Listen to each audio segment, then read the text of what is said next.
Bon, allez, on poursuit notre petite découverte des équipements sympas de ce salon de deux roues de Lyon.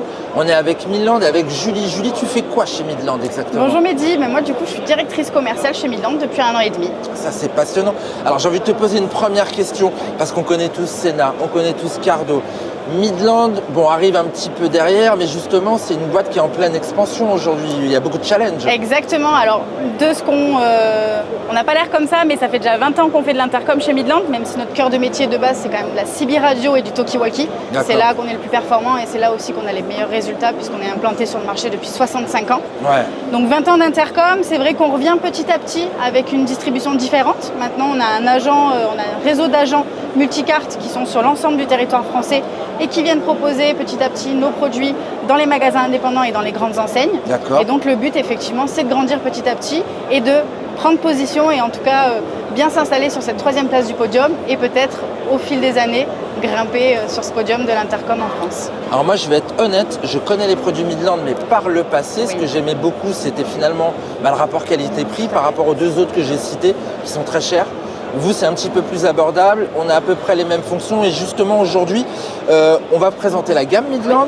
On commence par le BT Mini, l'entrée de gamme. Exactement. On est à combien en tarif à peu près? Alors sur celui-ci, on va avoir le pack solo ou le pack duo. Le pack solo est à 119, le pack duo est à 209. D'accord. Donc ça fait même pas un pack solo chez les autres, quoi. Exactement. Et j'ai droit à quoi avec en termes de communication? Alors celui-ci, en termes de communication, je vais pouvoir connecter jusqu'à 3 autres utilisateurs, multimarques, puisqu'on est compatible avec toutes les autres marques. Ah, c'est top. Je vais pouvoir faire de la communication, ce que j'appelle en one-to-one, tête-à-tête, une personne à la fois.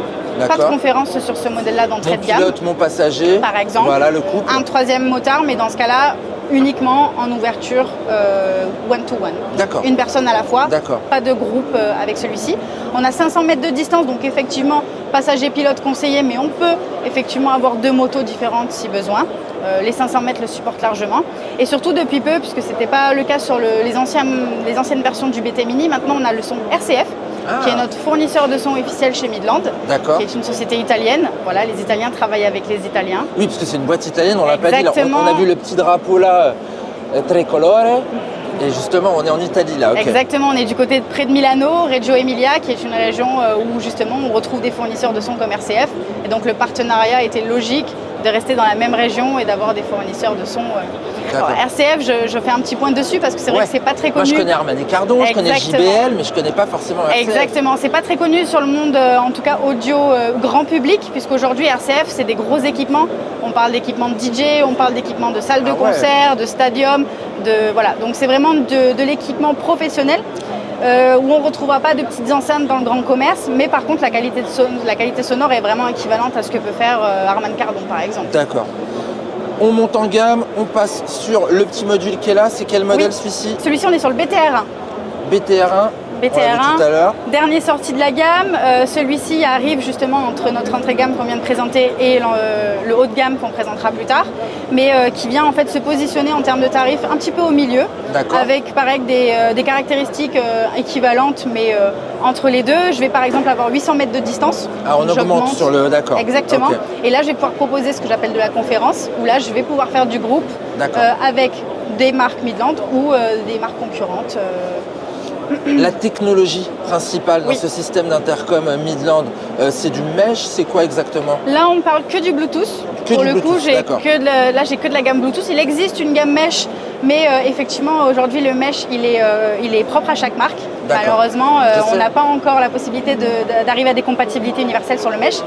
Donc pour nous, c'est aussi une stratégie de proposer pour l'instant que du Bluetooth et de mettre un petit peu de côté notre produit mesh pour venir, on va dire, le présenter plus tard quand Midland aura un petit peu plus de notoriété. C'est bien ça. Voilà. Aujourd'hui, le Bluetooth fonctionne très bien et permet de la compatibilité entre marques et c'est ce qu'on recherche aussi, être ouvert le plus possible aux autres marques pour pouvoir être présent sur le marché. C'est très intéressant, ça, le fait d'avoir justement, il y en a un qui a ci, il y en a un qui a ça et quand même pouvoir communiquer tous ensemble. Esprit motard, j'adore. Exactement. Tu n'as pas parlé du tarif de celui-ci? Oui, celui-ci, alors on est à 189 en version solo et 319 en version duo. Ouais, ok, d'accord. Voilà, on est sur un produit qui là va accepter de la double connexion mobile. Donc ce que j'appelle de la double connexion mobile, ça va être par exemple un smartphone et un GPS ou un TFT. Ah bah oui, parfait. Qui va nous permettre finalement de continuer à recevoir les appels téléphoniques ou écouter sa musique, tout en permettant une connexion à un GPS ou un TFT si on ne veut pas tout regrouper sur le même appareil. D'accord. On monte encore en gamme? On monte encore en gamme. C'est celui qui tourne là-bas, oui, là, avec la petite antenne. Je te le donne? S'il te plaît. Tiens. Voilà, on voit la spécificité entre les deux. Donc celui-ci qui avait une distance réduite sans antenne et celui-ci qui va venir avec une antenne souple, donc pas de risque ici de torsion, mais qui du coup va rajouter un petit peu de distance puisqu'on arrive à 1200 mètres. D'accord. Voilà. On garde exactement les mêmes spécificités que celui-ci. A contrario qu'avec celui-ci, l'antenne permet aussi de capter la radio FM en direct. Donc je vais pouvoir avoir la radio directement dans mon module sans passer par des applications de radio mobile, par exemple, avec les autres modèles. Donc ça, c'est celui qu'il faut pour les commuteurs parisiens, avoir le bon son du matin et les infos. Même si je sais que vous êtes plutôt dans le sud de la France. Oui, pour tout à Midland, fait. On parle plutôt de chocolatine que de pain au chocolat. On est d'accord?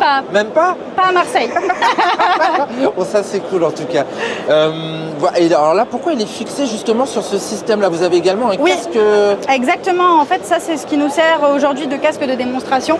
C'est pratique là, notamment en salon, de pouvoir faire essayer le son RCF, puisque comme je l'ai expliqué, il est un petit peu moins connu du grand public.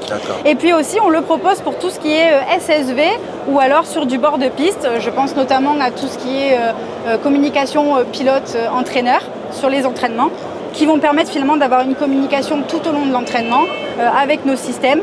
Donc là, c'est celui qui va jusqu'à 1200 mètres, mais je peux adapter très bien celui de 800 mètres. Ou notre modèle mesh qui est aussi à la même, qui va rentrer, la même fixation. Qui peut se fixer dedans. Exactement, fixation. Tu peux le voir, le petit boîtier comme bien sûr. On est sur une fixation magnétique, donc ça se fait de plus en plus ah bah aussi. Oui, ça c'est très pratique pour à pouvoir mettre, le clipser rapidement. Et la léger, hein. Oui, tout à fait. Et la particularité de Midland, c'est vrai que nous, on aime bien utiliser les câbles en aluminium tressé. Ouais. Il y a une meilleure résistance à la torsion et en fait, attends, je vais le montrer à Victor. Éviter de se couper. Je sais pas si tu vois les petits câbles tressés, je suis pas trop près, on les voit bien.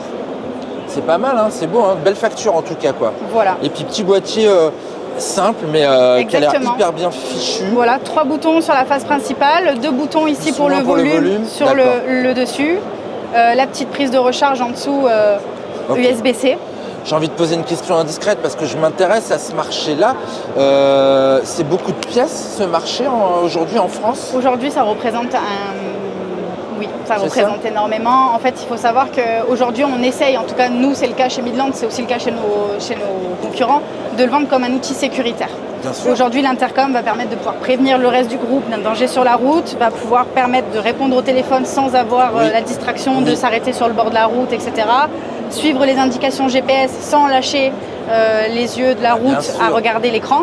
Donc voilà, aujourd'hui on le vend un petit peu comme un outil sécuritaire et c'est vrai que du coup il y a de plus en plus de motards qui s'y intéressent. Même d'ailleurs on le voit avec ceux qui arrivent à l'auto-école et qui sont déjà équipés. Ah mais oui, bien sûr. Parce qu'ils ont été passagers et donc ils sont déjà en communication avec leur pilote. Donc voilà, c'est un produit. C'est pas Julie qui le dit, c'est moi qui le dis. Les réfractaires, c'est quand même les vieux motards. Et je dis ça parce que je l'ai été pendant un petit moment, voulant toujours garder ma liberté au guidon. Mais finalement, ma liberté, quand elle est ambiancée, elle est quand même assez sympathique. Et puis, finalement, quand tu rappelles 10 personnes à ta pause, c'est quand même super casse-pied, alors que prendre les appels en direct, c'est quand même super sympa. Et en termes de marché, est-ce que tu sais comment on se positionne en France? Est-ce qu'on est un marché important par rapport à l'Europe? Est-ce que c'est quoi le plus gros marché même? Alors, honnêtement, je vais avoir les chiffres, ou en tout cas de Midland, parce que du coup, c'est facile pour moi de parler des chiffres Midland. Je sais que typiquement en Italie, étant donné que c'est là qu'est le cœur de Midland Europe, on est les leaders. D'accord. Midland est leader par rapport aux deux autres concurrents. On voit Cardo et Senna arriver juste derrière. Ça, c'est classique sur ce qu'on retrouve sur le reste de l'Europe. On va avoir énormément de nouveaux entrants aussi à arriver avec du marché chinois ou en tout cas du marché coréen, japonais, etc. Asiatique, mais c'est vrai qu'aujourd'hui, les leaders restent, comme on l'a dit, Cardo, Senna, et on espère bien garder cette place sur l'Europe et généralement sur la France. En 2025, ça représente, je ne veux pas dire de bêtises, mais je crois que nous, sur la filiale française, on était à un petit peu plus de 5000 unités. Ouais, ok. Voilà, ce qui est pour nous déjà un beau combat parce qu'on essaye de gagner petit à petit des parts de marché. Et comme tu l'as très bien précisé, on essaye de se différencier par les prix. Et donc c'est un petit peu notre force aussi avec cette conjoncture actuelle de venir avec des prix plus doux pour le consommateur final. Mais oui, parce qu'il y a tellement de choses à acheter, le casque, le blouson, le machin. Et justement, je parle de casque, c'était un petit peu, parce que je vois les évolutions que peuvent prendre vos concurrents. Aujourd'hui, ils intègrent ces systèmes-là dans des casques. Est-ce que vous travaillez à ce genre de produit également? Tout à fait, on fait ce qu'on appelle de l'OIM dans le milieu. Donc effectivement, on a déjà travaillé avec plusieurs marques par le passé. Aujourd'hui, les deux, les deux partenariats qui sont encore en place, c'est avec MT Helmet, Tucano Urbano sur le Smartcom et dernièrement le Spectrum de chez LS2. D'accord. Donc un module vraiment simple, tout intégré, facile à manipuler, qui ne ressort pas. Exactement, quelque chose de très simple qui vient épouser la forme du casque, presque en caoutchouc flexible en fait, qui vient épouser le casque. Et donc on est sur quelque chose de parfaitement intégré à l'arrière avec la batterie dans les casques LS2. Ça c'est top. Pour l'équilibre, la sécurité, c'est quand même exactement. Et ce que j'aime rappeler aussi, et Midland met aussi un point d'honneur à ça, c'est d'être homologué 2206, qui est la nouvelle norme des casques, puisqu'on l'a vu arriver de plus en plus et maintenant elle est devenue obligatoire sur la revente des casques. Et c'est vrai qu'aujourd'hui nos concurrents n'en parlent pas, ne parlent pas en tout cas de cette homologation. Nous, ça nous paraît évident, en tout cas de voir comment va évoluer l'accessoire, on ne sait pas encore. Bien sûr. Mais ça nous paraît évident de rappeler qu'on est homologué 2206 et donc d'affirmer aux consommateurs qu'en installant un intercom Midland dans son casque 2206, il ne perd pas l'homologation. Ou en tout cas, il n'y a pas de risque à ce que l'assurance trouve un défaut lors d'un accident. Quel que soit le placement, ça ne joue pas là-dessus de non, toute façon. Voilà. Au niveau des placements, on a toujours les oreillettes qui sont placées au niveau des emplacements prévus dans les casques, parce que ça reste classique sur toutes les marques de casques, mais effectivement le module à l'extérieur n'influe pas sur la norme. Alors c'est quoi le prix de ce haut de gamme? Alors celui-ci on va être à 209 en solo, 389 en duo. D'accord. Sa référence c'est quoi exactement le nom? Là on est sur du BTR1 Advance X. BTR Advance X, ok. Voilà, BTR1, Beta Mini. Beta Mini. Et sinon, dans la gamme Midland, il y a aussi d'autres accessoires qui vont arriver? Tout à fait, on est déjà arrivé avec ce qu'on appelle du CarPlay, donc du Bike Play, qui vient en fait s'ajouter en écran additionnel pour les motards qui ne voudraient pas par exemple poser le GPS ou en tout cas leur téléphone, leur smartphone pour le guidage. Oui, parce que ça abîme avec les vibrations. Par exemple, on a tous peur de péter notre téléphone. Voilà, alors on nous vend des anti-vibrations, mais on est toujours sceptique. Exactement. Mais voilà, donc il y a cette alternative-là qui permet aussi d'ajouter de la dashcam, puisqu'on a des kits d'extension qui permettent d'ajouter caméra avant, arrière, qui proposent des systèmes d'angle mort, qui proposent aussi en addition des capteurs de pression de pneus. D'accord. Pour rester toujours vigilant sur la température ou la pression des pneus. D'accord. Donc voilà, c'est c'est loin d'être que de l'intercom en fait. Voilà, vous, exactement. Aussi du feu additionnel, on va avoir aussi du compresseur d'air, on va avoir du chargeur maintien de charge de batterie. Voilà, on a une gamme d'accessoires très large et c'est ce qui nous permet aussi parfois d'être pertinent sur un secteur plus qu'un autre parce que pas tout le monde ne choisirait l'intercom Midland, mais peut-être l'accessoire qui va bien. Super.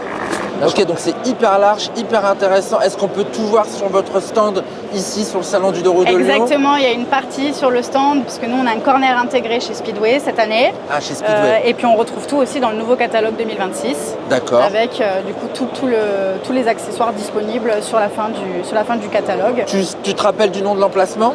On est au guider nos lecteurs. 6C02. 6C02, la petite brochure ou midland.com. Midlandeurope.com. Midlandeurope.com. Merci Julie. Merci beaucoup Mehdi. C'était impeccable. Et nous on se retrouve, on va retrouver Christophe. Je sais pas où il est Christophe.